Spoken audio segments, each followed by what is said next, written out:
This is another in the continuing series of converting the highly provocative political commentary articles on ignoredpoliticalreality.com to audio format using text-to-speech software.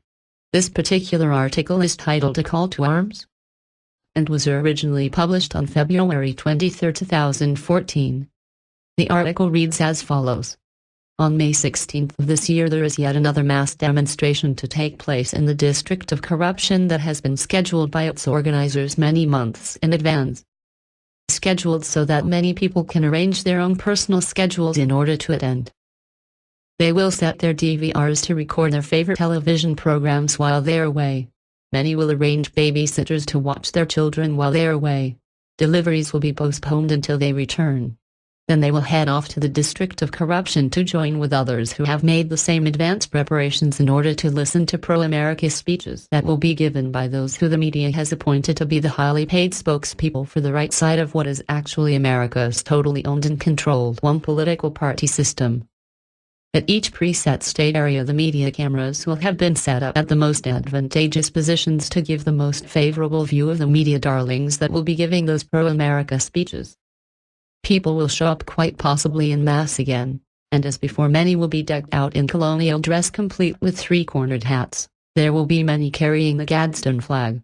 Many will be carrying signs and banners stating their personal category of discontent, such as Obamacare, or the attacks on the Second Amendment, or the encouraged and financially rewarded invasion of this nation by millions upon millions of illegals. There will even be a police presence there.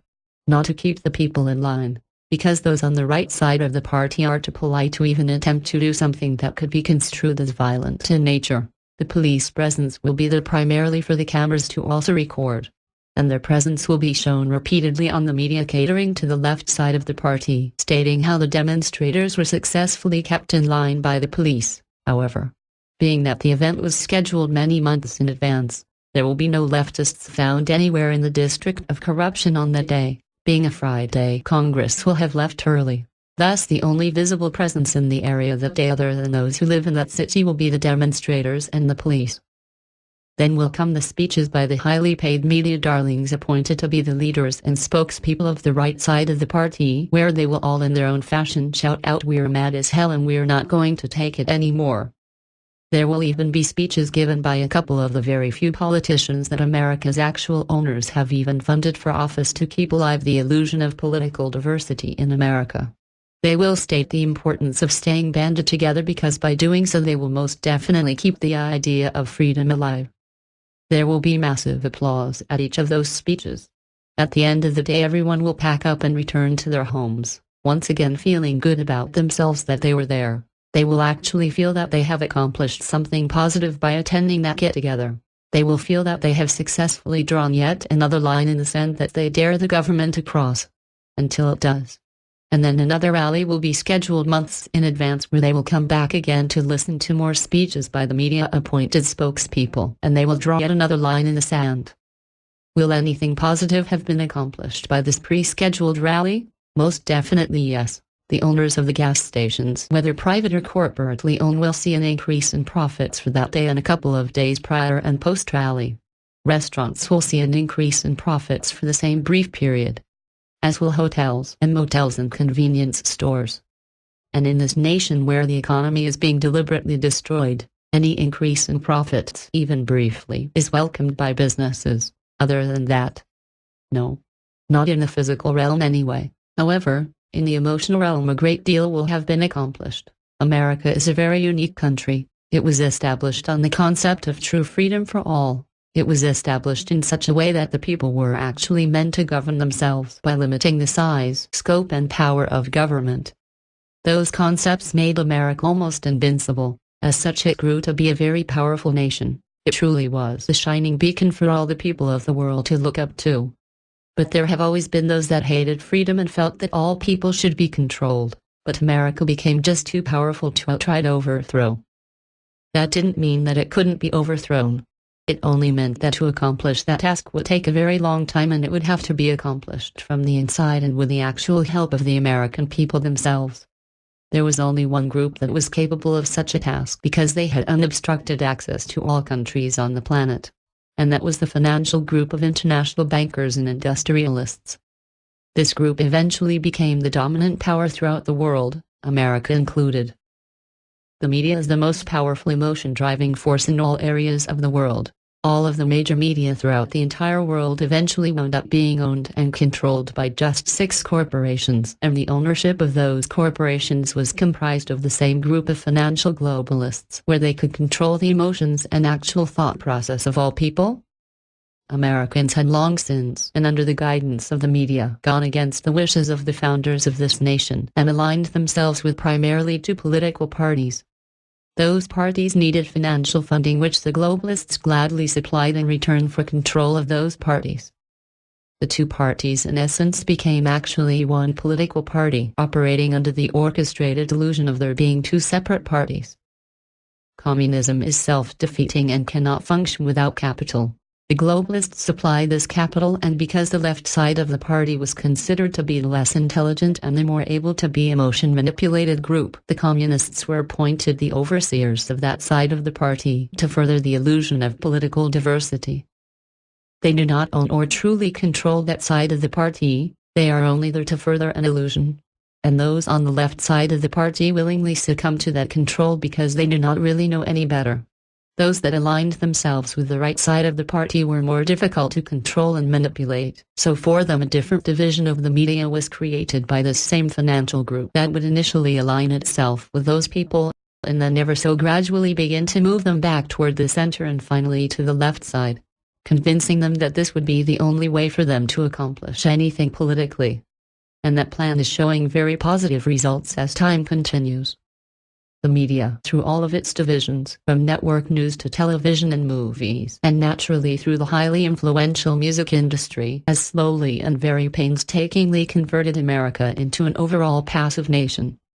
After the end of World War II, there were many smaller wars created around the globe that involved sending America's military into. The true reason for any of those wars was never disclosed. But the media covered those wars, accentuating primarily on what they deemed to be the unjustified loss of American lives. Ultimately the public became, and justifiably so, very weary of all those unexplained wars where America only and always experienced not just the loss of its youth and career military personnel, but the loss of hundreds upon hundreds of billions of American tax dollars as well. And all for seemingly nothing. Americans became not only tired of wars but tired of conflict of any kind as well. This, like the destruction of America's economy, was by design. Americans no longer want conflict. They have been programmed to want to avoid conflict in any way that they can. This indoctrination has been so successful that to the vast majority of Americans today, if the term, a call to arms, was sent out nationwide in an effort to retake this country physically, most people would interpret that as a request for a show of hands. As to how many think the country should be saved, put the question to them, how many of you are against the leftist takeover of this nation? And people will just raise their hands. Put the question to them, how many of you will actually fight if necessary to retake this country from those who purchased, own and control it? And what will be seen is a massive number of replies stating how we should use the election process to solve all of our problems and save America that way. The pacification of America has now been completed, and the orchestrated destruction of America will continue on unabated. The extreme few in this country who would take up arms against what is now becoming a totalitarian government are actually so few in true numbers that if they actually did attempt a physical and armed retaking, they would easily be put down, with the rest of America saying nothing more than, "Oh, those poor people, may they rest in peace." But Americans will once again gather for yet another pre-scheduled "we're mad as hell and we're not going to take it anymore" feel good about themselves rally, where they will listen to more in-person speeches by their highly paid media-appointed leaders, and where they will draw more lines in the sand, and then go back home and continue to complain about what is happening to their country. That is until they were grouped together again, but only that time for transportation to re-education camps. Addendum. I could have ended this article the way that I did above the line, but I will add this to it. A peaceful solution via the election process is by far the best solution, but when asked how people would pull off such a solution, all that anyone hears back is that we need to take back control of the Republican side of the party. Really? When asked how they think they can accomplish such a task, they all say we need to put up and elect people that represent us. And that answer seems to be the universal and very loud answer to that question.